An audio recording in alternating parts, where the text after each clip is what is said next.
Petites histoires avant de dormir sur les amoureux des 20e et 21e siècles. Bonjour à tous, je suis votre vieille amie AYE. Quand j'étais enfant, en jouant avec mes amis, nous faisions toujours des serments en levant les yeux au ciel. Mais si un serment est trop ancien, comment peut-on le renouveler? Apprécions ensemble l'histoire d'aujourd'hui. Le serment.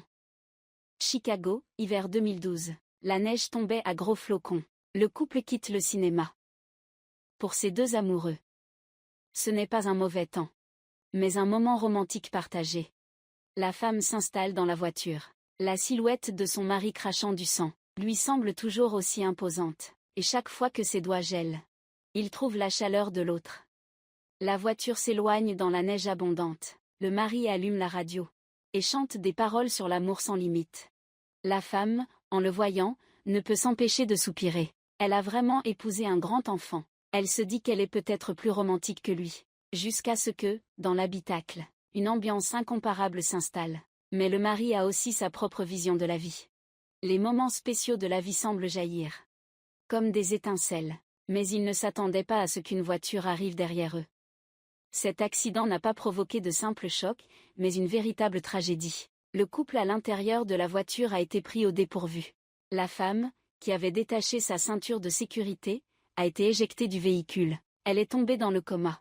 Les secours se sont précipités contre la montre. C'était littéralement une course contre la mort. Léo, le mari, a été le premier à reprendre connaissance. Sa vie a été complètement bouleversée par cet accident. Ses souvenirs l'ont ramené 4 ans en arrière. À ce moment-là, Léo faisait la queue au bureau des licences. La femme devant lui la frôlait. Le monde, à cet instant, ne comptait plus que d'eux. Cette image est restée gravée dans l'esprit de Léo, le poussant à la suivre, et à rencontrer Paige de l'Institut d'art de Chicago. Léo savait que son approche était un peu brusque. Il ne voulait pas l'effrayer. Il se trouvait simplement dans la même zone de stationnement, bien que cela fût une évidence. Mais Paige a quand même répondu avec un sourire chaleureux.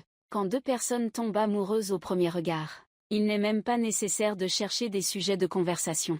Ce qui compte le plus, c'est de choisir un endroit pour se retrouver. Un café au charme artistique, qui a retenu ces deux âmes éprises l'une de l'autre. Ils dégustaient des chocolats aux saveurs variées, comme autant de rencontres inattendues, qui faisaient naître des élans de tendresse à chaque fois. Bien que Paige, qui travaillait dur pour financer ses études, il y a toujours des moments où l'on subit la pression de la vie. Mais depuis cette rencontre, sa vie est remplie de surprises.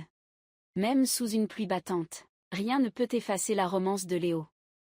Comme un grand garçon plein d'innocence, ses cadeaux sont pourtant mûrs et attentionnés. Qu'il s'agisse de besoins physiques ou émotionnels. Il pense toujours à son bien-aimé, même ses adieux sont pleins d'élégance. Paige et Léo commencent à entrer progressivement dans la vie l'un de l'autre. Le chemin du retour à la maison, autrefois ordinaire, est désormais rempli de rire et de joie. Paige va même jusqu'à fermer la fenêtre, pour que leur amour ne soit pas emporté par le vent. Léo est convaincu que son amoureuse est la plus romantique du monde. Il aime vraiment beaucoup Paige. C'est parce que le passé était si beau, que Léo, regardant son alliance sur son lit d'hôpital, s'inquiète tant pour l'avenir. Paige ne s'est toujours pas réveillée. Après un scanner, l'hémorragie intracrânienne affecte toujours son amour. Les médecins disent que le cerveau de Paige est en train de guérir. Le processus de récupération de la conscience est comme un redémarrage. Léo ne peut s'empêcher de se demander, peut-on redémarrer la vie? Son existence est composée d'innombrables moments vécus personnellement, témoignés avec des partenaires familiers, remplis de joie, de colère, de tristesse et de bonheur. Mais il n'a jamais personnellement apprécié Peppa, l'âme liée, déjà perdue à cause d'un accident de voiture. Il l'a intégrée à lui-même.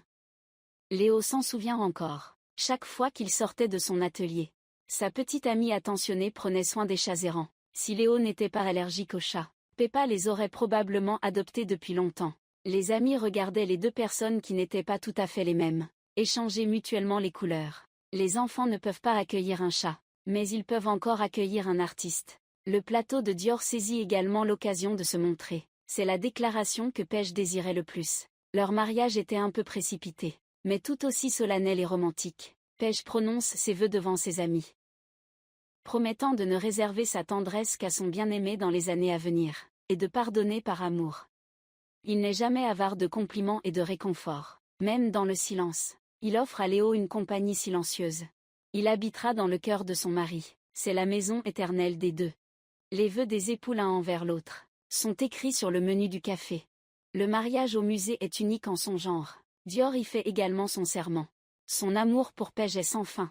Accepter l'autre dans son intégralité, jusqu'à ce que le temps s'écoule. Léo n'oubliera jamais son amour unique et irremplaçable. Qui est Paige, l'âme de son être?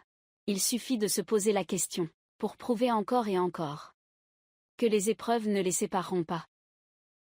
Leur simple présence est un chemin vers la maison. Dans leur doux sourire partagé, le maître de cérémonie annonce officiellement l'union de Biao et Paige. Les agents de sécurité arrivent toujours un peu tard. L'équipe de mariage ne se laissera pas faire. Biao prononcera ses vœux et parcourra le monde avec son amour. Toute la ville de Chicago sera témoin de leur amour. Après le mariage, Paige continuera à poursuivre ses rêves artistiques. Mais la création connaît toujours des moments difficiles. Tant qu'il ne veut pas que son partenaire doute de lui, il apportera toujours de la bonne humeur à Peggy. D'ailleurs, les sculptures en argile de l'autre sont très élégantes, comme un filtre enveloppant la terre sous un ciel sombre. Les différents éléments s'entrechoquent, avec une grande touche artistique. Peggy écoute attentivement, tout en regardant Léo avec tendresse. L'autre doit vraiment l'aimer. Pour se cacher derrière les œuvres en argile, apprécier un tas de matériaux abandonnés. Paige est ravie d'avoir une nouvelle pièce dans sa collection.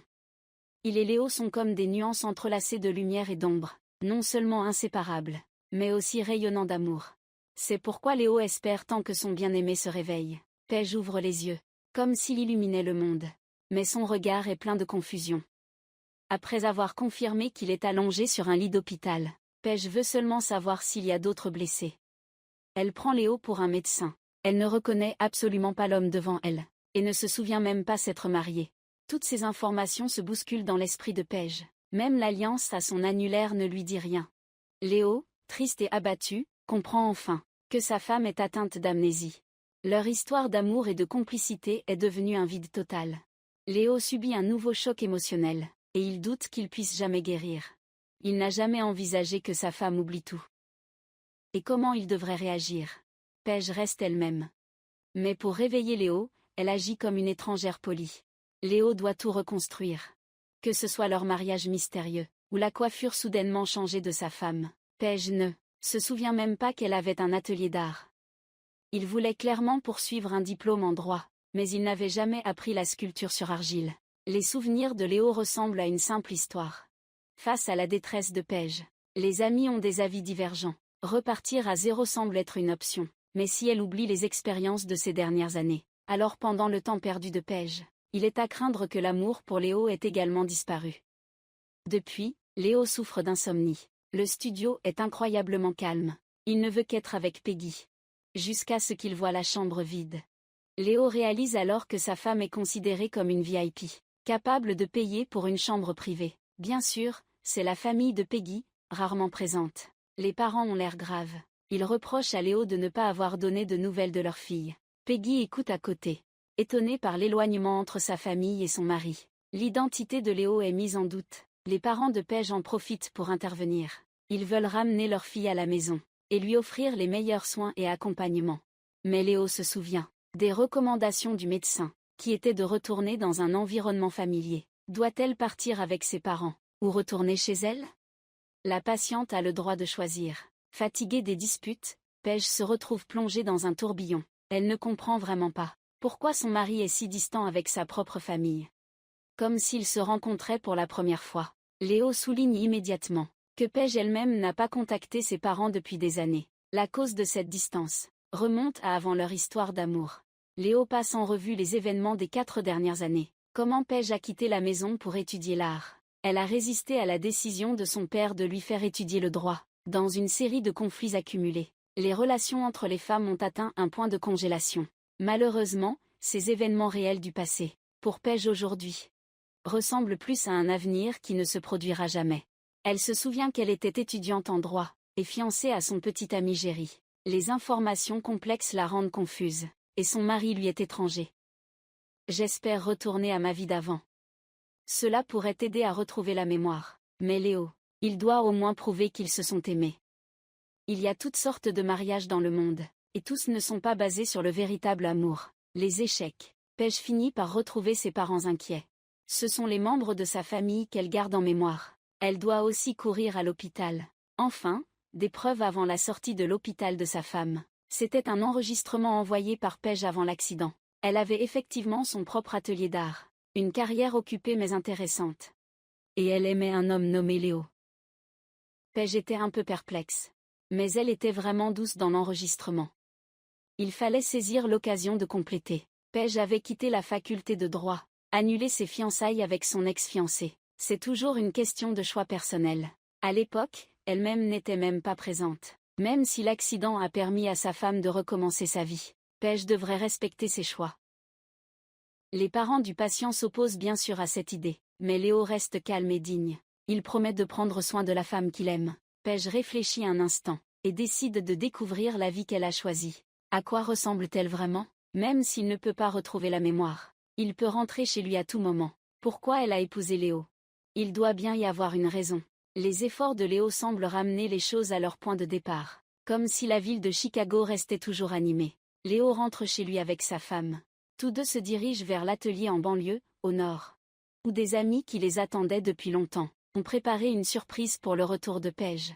L'ambiance est très animée. Tout le monde est très amical. Mais Becky, débordée, ressent une grande pression. Jusqu'à ce que les invités partent, Becky redécouvre les collections. Encore troublée par ce monde inconnu. Emmenée par un mari soudain, dans une maison où elle n'était jamais venue, face à des invités chaleureux mais étranges. Tout cela semble une farce pour Becky. Il voulait juste pleurer seul en silence. Léo s'endormit en pleurant. Demain est devenu une énigme pour lui.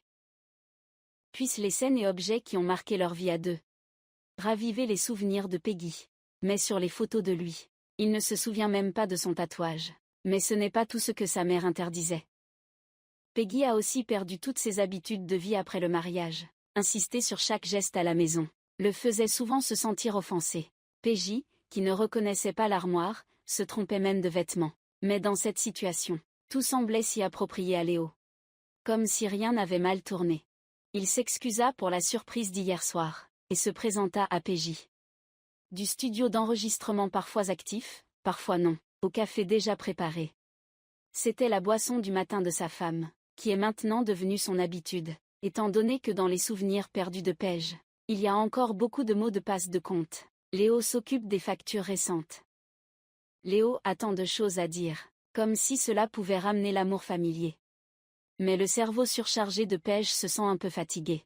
Léo doit aller travailler, et s'occuper du studio d'enregistrement. Pendant son absence, ses compagnons étaient débordés. Mais c'est Léo, anxieux, qui était le plus agité. Paige, cherchant seule ses souvenirs, était manifestement plus détendue que son mari. Une cassette vidéo trouvée par hasard était la meilleure preuve de leur amour passé. Les vœux de mariage sonnaient si solennels qu'ils surprenaient la Paige d'aujourd'hui. La promesse infinie d'amour de Bill, l'acceptation totale de l'être aimé, la déclaration à son unique amour de cette vie, est si émouvante. Même si elle a déjà oublié, Paige peut encore être touchée. Mais la présence de l'autre peut-elle guider le chemin du retour? Cela reste une inconnue. Paige suit les images, et arrive au café où elle et son mari sont tombés amoureux. En périphérie, il se souvenait encore des anciens clients, ce qui réjouissait Peggy. Mais il avait déjà oublié le chemin du retour. Léo, qui ramenait le bouquet chez lui, a tout de même vécu son moment le plus redouté. Il courait dans les rues à la recherche de Peggy, qui demandait de l'aide partout, mais ne se souvenait pas du numéro de téléphone de son petit ami. Elle a finalement réussi à joindre sa mère, et a été ramenée chez elle, dans la maison de ses souvenirs, en décapotable, un foyer familier. Léo, après des recherches infructueuses, attendait le retour enthousiaste de sa femme. Mais découvre que Paige a changé de tenue, et apporte une invitation à un dîner en famille. L'expression abattue de Léo rappelle à Paige les relations complexes qui les entourent. Il espère aussi retrouver la mémoire, mais pour l'instant, il ne reconnaît que sa famille. Léo reste sans voix. La décision de Sunwoo de retourner dans son village natal inspire une grande chaleur humaine. Cela suffit à réjouir Peggy. Jusqu'à ce qu'il franchisse la porte de la maison, elle continue de présenter sa famille à son mari. Mais Léo n'a en réalité pas besoin d'explications. Il connaît déjà très bien la famille de sa bien-aimée, y compris sa sœur Gwen, qui va bientôt se fiancer. À cause d'un accident de voiture, elle a été la dernière à apprendre la bonne nouvelle. Mais la famille reste toujours aussi chaleureuse. C'est juste que tout le monde semble avoir vieilli un peu. L'arrivée de la mère annonce officiellement le début du dîner. Liao Yao est un peu déconcerté, non seulement à cause de cet environnement inconnu, mais aussi à cause de l'attitude de sa femme envers sa famille. Tout ce qu'il connaissait semble avoir changé. La position de son père paraît tout aussi ironique. La seule chose qui ne surprend pas Léo, c'est l'attitude méprisante de tout le monde envers lui. Son travail en studio d'enregistrement n'est pas compris. Après tout, ça n'a pas l'air de rapporter beaucoup. Léo perçoit la vitalité à travers les disques. Sa compréhension de la résonance de l'âme dans la production musicale est trop profonde pour la famille. Espérons que la fête de ce soir pourra sauver l'atmosphère embarrassante. Paige et sa sœur se réveillent en premier et voient des anciens camarades à la fête. Mais sa sœur semble nerveuse et emmène rapidement sa sœur. Léo hésite à parler, mais une scène encore plus dramatique arrive. Juste après, l'ex-petite amie de Paige, Jerry, fait son apparition à ce moment-là, captant immédiatement son regard et éveillant une jalousie grandissante. Il intervient rapidement dans la conversation, mais est ignoré. L'allure et le charme inchangé de Jerry rendent Paige particulièrement nostalgique et dissipe peu à peu son sentiment d'échec. Jerry se souvient encore du cocktail préféré de Paige, accompagné de son regard triomphant, qui, aux yeux de Léo, était si éblouissant, se sentant perdu au milieu de la fête. Il ressemblait à un amnésique, jusqu'à ce qu'il retourne à l'enregistrement. Dio exprimait encore son sentiment de crise. Dans la perception actuelle de Paige, Jerry est le fiancé avec qui elle n'a jamais rompu, tandis que Dio est devenu un étranger. Comment regagner l'amour de sa femme est devenue sa mission la plus importante. Après tout, Paige, qui parcourt les rues de Chicago, ne laisse plus beaucoup de temps à Léo. Il se rend spécialement au siège de l'entreprise pour rendre visite à Jerry, un homme accompli. Les deux hommes s'entendent immédiatement, revivant leurs souvenirs communs. Ils se rappellent leur promesse de toujours s'entraider, un souvenir encore vif pour Paige. Il voulait savoir pourquoi lui et Jerry s'étaient séparés, mais c'est Paige elle-même qui a proposé la rupture. Jerry pensait que c'était parce que son amoureuse avait soudainement changé de comportement, tant dans ses paroles que dans ses vêtements. Il s'éloignait de plus en plus. Paige ne fréquentait même plus la faculté de droit. Finalement, elle a rendu la bague de fiançailles que Jerry lui avait offerte. Personne ne peut rester sur place à attendre. Jerry a désormais une nouvelle relation.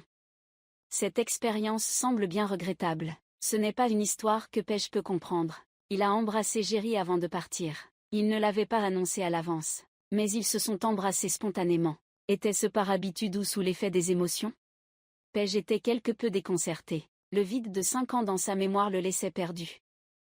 Espérons que les nombreuses photos à la maison, liées par le fil du temps, pour résoudre toutes les énigmes. De retour chez lui, Léo est heureux que sa femme ne soit pas partie. Mais le calendrier de Paige manque l'élément le plus crucial. Ce n'est pas les détails de la vie quotidienne, ni un mariage étranger, mais le dernier souvenir avant l'amnésie. Bien que Jerry et la belle gardent leur apparence, Paige ressent toujours que l'atmosphère est un peu étrange. Léo comprend les préoccupations de sa femme. Il veut apaiser ses inquiétudes. Mais leur ancienne extravagance revient aujourd'hui. C'est totalement absurde. Léo s'excuse rapidement auprès de sa femme. Il est simplement heureux des efforts de Paige. Tant que les deux avancent main dans la main, la vie redeviendra forcément belle comme avant. Ces mots ne sont pas seulement adressés à Paige. C'est aussi Léo, caché derrière le mur, qui se parle à lui-même, découragé. Un monde où les efforts sont récompensés est merveilleux. Peggy est prête à agir pour la sincérité de Léo. Elle décide de se rendre à son ancien atelier d'art. La pièce est remplie d'imagination débordante. Peggy n'en revient pas. Elle, qui a toujours suivi les règles toute sa vie, peut aussi avoir autant d'idées originales. Chaque élément de la décoration ici, chaque œuvre était interprétée une à une par Léo. Il était témoin de chaque élan créatif de son partenaire. Ces moments de fierté et de bonheur restent gravés dans sa mémoire. Mais aujourd'hui, Paige entend le rock résonner dans toute la maison, sans y trouver la moindre inspiration, seulement une migraine insupportable. L'espoir qui grandissait peu à peu dans le cœur de Léo s'est éteint dans les disputes. Le couple n'a jamais su se soutenir mutuellement. L'accident de voiture a tout changé. Ces derniers jours, Léo a souffert autant que sa femme. Paige, qui fait ses adieux à son mari, s'arrête un instant devant le mur d'inspiration de son atelier. Puis elle se résigne à laisser ses souvenirs derrière elle. Si tout est irréversible, autant aller de l'avant. Elle rapporte des ingrédients pour les pâtisseries préférées de son mari. Elle finit par croiser son père chez elle. Gwen, la sœur de Paige, va bientôt se marier avec son fiancé. C'est ce qui l'a poussé à retourner dans son pays natal. Bien que Léo ait reçu l'assurance que son amour rentrerait après le mariage, il n'a laissé à Paige que ces mots, prends soin de toi. Des mots lourds et préoccupants. Le cœur de Léo semblait arraché. Il avait même peur que Paige se sente obligée de lui accorder une étreinte d'adieu.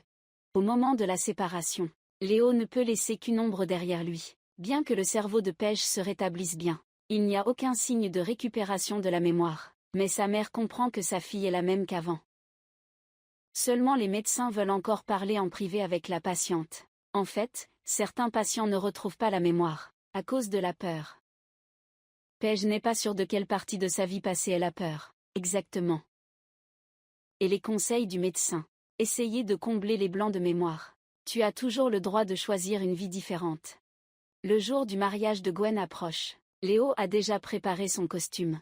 Habituellement plongé dans la musique, il doit maintenant mettre son travail de côté. Léo décide de gagner les faveurs de sa femme. La cérémonie avant le mariage est déjà assez romantique, mais l'attitude du fiancé envers la vie de célibataire a failli faire mal comprendre Gwen. L'éloquent Léo explique au fiancé collectif que derrière la panique se cache en réalité l'excitation. Après tout, aujourd'hui, ceux qui veulent bien se comporter sont le fiancé et Léo. La nouvelle coiffure de Paige le ravit, mais en plus des compliments, Léo a une faveur à demander, comme les gens qui, après avoir lu leur livre préféré, souhaitent se souvenir clairement. Pour revivre l'expérience d'un chef-d'œuvre, lui et la poétique Peggy peuvent aussi retrouver l'amour. Le passé est irrévocable, alors créons de nouveaux bonheurs. Il faut être absolument sûr. Les jours à poursuivre Peggy ont été les plus heureux de sa vie. Peggy est ravie par ces mots. Mais Jerry à ses côtés le fait hésiter. Bien qu'elle ait accepté de recommencer à sortir avec son mari, mais les idées ne sont pas très claires. Heureusement, Léo a enfin l'occasion de passer du temps avec son amour. Tous deux attendent avec impatience ce qui va se passer ce soir. Ils traînent sur le parking de la prison. Commence alors un voyage nostalgique. Leur café préféré accueille deux vieux clients. Dio a même préparé un mélange spécial de chocolat. Paige ne se souvient de rien. Ni du lieu ni du goût. Mais elle est aussi heureuse que Léo l'était à sa sortie de prison. L'activité la plus importante de ce soir est de nager au bord du lac. C'est une activité mensuelle prévue pour eux deux. Paige en est très surpris. Mais courageux, il ne recule pas. Il ne change même pas de maillot de bain. Il court directement dans l'eau. Leurs gestes ne sont pas guidés par des souvenirs. Mais ils ont une douceur innée. L'eau est très froide, mais plus le défi est enfantin. Cela met en lumière l'alchimie entre Léo et Paige. Ils retournent ensemble dans la voiture pour se réchauffer. Léo aperçoit les doigts tendus de son amour. Il se remémore instantanément l'accident, à l'intérieur et à l'extérieur de la voiture. Il aimera toujours Paige. Il sera toujours là pour la réchauffer. Et cette soirée romantique se termine. Dans leur maison, témoin de tant de moments doux. Paige a depuis longtemps oublié tous ses rendez-vous avec Léo. Mais ce soir, elle ne ressent aucun regret. Une journée merveilleuse touche enfin à sa fin. Léo raccompagne son amour à l'ancienne demeure, exprimant sa nostalgie. Il lui fait une déclaration. Peggy a également passé une journée magnifique, mais elle ne peut pas répondre à l'amour de Léo. Les détails captés par sa sœur ne sont pas faux. Elle aime effectivement flirter, mais chaque instant passé ensemble révèle une certaine tristesse. Peggy reste toujours plongée dans le mystère, sans savoir où aller. Dans cette relation, celui qui persiste avec détermination est Léo, profondément amoureux de Peggy. La gentillesse et la douceur de l'être aimé. Toutes ces qualités merveilleuses sont toujours présentes. Léo ne renoncera pas si facilement. Mais il ne peut rien changer à ce qui se passe dans la famille de Peggy. Face aux attentes pressantes de ses parents, il ne peut refuser l'invitation à entrer à la faculté de droit. Et Léo, sous une énorme pression financière, ne pouvait plus supporter les factures de Peggy. La seule chose qui n'a pas changé, c'est le mariage de Gwen et de son fiancé, organisé à temps. Plus les invités étaient heureux et rieurs, plus Léo se sentait amer. Se déplaçant parmi la foule, il n'a pas attiré l'attention de Peggy, mais a été blessé par le père de celle-ci. L'aîné a conseillé à Léo d'abandonner. Il comprenait le jeune homme au front plissé. Il est totalement incapable de payer les frais médicaux de sa femme, même s'il ne veut pas signer les papiers du divorce. Léo devrait penser à l'avenir de Paige. En entendant cela, il ne peut plus rester silencieux. Son beau-père est vraiment un hypocrite. Il n'ose pas affronter sa relation avec sa famille. Et pourtant, il prend des décisions dans le dos de Paige. Ce n'est rien d'autre qu'un lâche. Léo rompt définitivement avec l'aîné. Mais ses ennuis de ce soir ne sont pas terminés. Le populaire Jerry nomme un invité spécial solitaire. Léo remarque la satisfaction de l'autre. Mais il attend juste Paige. Jerry n'a pas besoin de se comparer en secret. À cause du regret de perdre sa fiancée, et de se réjouir de l'accident de voiture. Jerry voit que Léo met les choses au clair, et admet aimer l'échec de l'autre. D'ailleurs, Paige est revenue. Il n'a pas encore tourné la page. Les provocations de Jerry montent en intensité, ce qui a complètement énervé Léo. Le conflit a choqué les invités du mariage, et le regard compatissant de Paige envers Jerry a encore plus fait souffrir Léo. Ses tentatives de réconciliation n'ont jamais cessé. Il erre autour de Paige comme un clown. Cet amour désespéré n'a pas de réponse. Le regard que Paige avait auparavant pour Jerry, Biao le connaît très bien. Parce que cette attention lui avait été laissée par Paige autrefois. Il semble qu'il soit temps de faire face à la réalité, à savoir que Paige ne peut pas retrouver ses souvenirs perdus.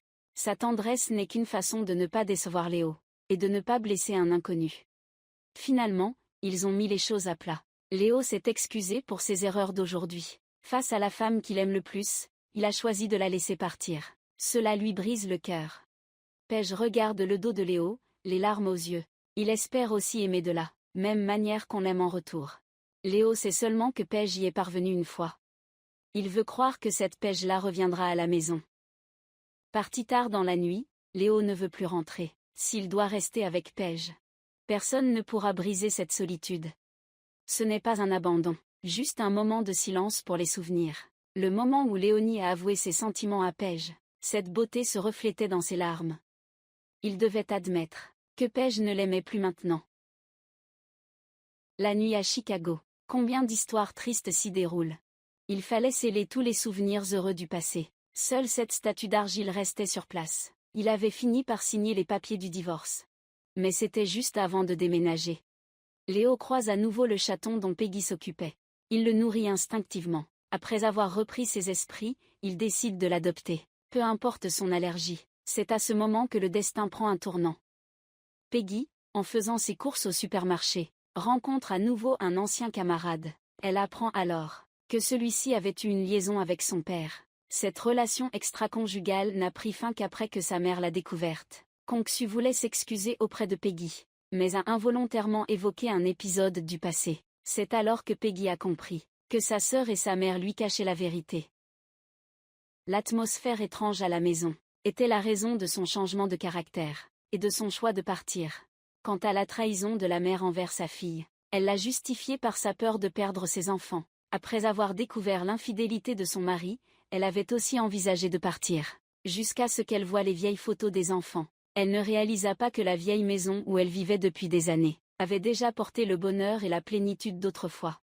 La mère ne pouvait toujours pas abandonner la famille. Pour toutes les bonnes décisions que son mari avait prises, elle lui pardonna une erreur qu'il avait commise. Paige, en entendant cela, avait les larmes aux yeux, mais ce n'était pas de la rancœur envers sa mère. C'était simplement qu'elle ne pouvait pas retrouver son vrai moi en restant à la maison. Paige finit par revenir à la maison familière. Léo attendait, le regard grave. Il s'avère que l'autre savait aussi que son père avait autrefois trahi la famille. B2 n'a jamais expliqué la raison. Il ne voulait pas que l'amour et la famille se séparent. Mais ce n'était pas le bon choix. Il voulait regagner l'amour de Peggy, mais pas en dévoilant les blessures. Plutôt par sa propre détermination. Peggy approuva les paroles de Léo. Fuir n'est pas la bonne réponse. Cependant, Paige, en cours de droit, n'est plus vraiment attentive. Elle est effectivement bien plus intéressée par l'art. Les fêtes lui restent en tête. Elle souhaite raviver ses anciennes relations. Mais le choix de Paige reste celui d'explorer sa vie de manière indépendante, plutôt que de suivre les chemins d'autrefois. L'école de droit en automne est magnifique. Mais Paige, après avoir rencontré son père, a déjà de nouvelles idées. Il a quand même décidé de quitter l'école, mais ce n'est pas par rancune envers son père. L'autre n'a pas perdu son identité. Au contraire, il a découvert la véritable Paige. L'accident survenu il y a 1 an a eu un effet comparable au cycle des saisons, puisque tant de choses ont changé par hasard. Cela a aussi permis à d'autres événements de se produire naturellement. Léo et Paige ont tenu bon au milieu des turbulences, et ont fini par découvrir une version plus authentique d'eux-mêmes. Parfois, les promesses passées sont oubliées, mais elles ne s'effacent pas avec le temps. Paige se souvient de ses engagements. Elle retourne au café familier, et rencontre l'amour de sa vie. Il neige toujours abondamment à Chicago. Paige veut remercier l'autre pour tout ce qu'il a fait pour elle. Léo accepte la vraie Paige, sans jamais vouloir imposer de changement. Il souhaite seulement que son amour vive heureuse. La neige tombe de plus en plus fort. Becky essuie ses larmes chaudes entre deux instants. L'histoire commencée avec le sang doit aussi se terminer avec le sang. Becky n'a toujours aucun souvenir de quoi que ce soit. Il continue simplement à être lui-même, à poursuivre une vie heureuse. Tout est terminé. Chi-Yu est un film dramatique, sorti aux États-Unis en 2012. Le point le plus fascinant de ce film, l'histoire est adaptée d'une histoire vraie. Dans l'histoire originale, l'héroïne n'a pas retrouvé les souvenirs de son amour passé. Et pourtant, elle avance main dans la main avec son bien-aimé, retrouvant une vie heureuse. Quand tu as tout oublié, peux-tu encore tomber amoureux au premier regard? C'est un sujet à la fois romantique et lourd de sens. La vie est remplie de trop de coïncidences, de la rencontre à la connaissance. Tout est indissociable de certaines expériences spécifiques. Si le temps passe, et que l'on perd la mémoire, peut-on encore aimer la personne que l'on avait choisie au départ? Cela comporte tellement d'incertitudes. Les vœux de Paige et Léo n'étaient pas seulement adressés l'un à l'autre, mais reflétaient aussi leur choix de vie personnelle, et leur valeur sur l'amour. Ce serment ne sera pas détruit par 5 ans de vide. Il fait partie intégrante de l'âme. Ne vis pas selon les attentes des autres. Sois toi-même, authentique. C'est ce que l'amour véritable attend de toi. C'est l'accomplissement du serment de vie. Voilà, l'histoire d'aujourd'hui se termine ici. Après avoir écouté l'histoire d'aujourd'hui, avez-vous ressenti quelque chose? N'hésitez pas à partager vos pensées dans les commentaires. Bonne nuit, à la prochaine histoire.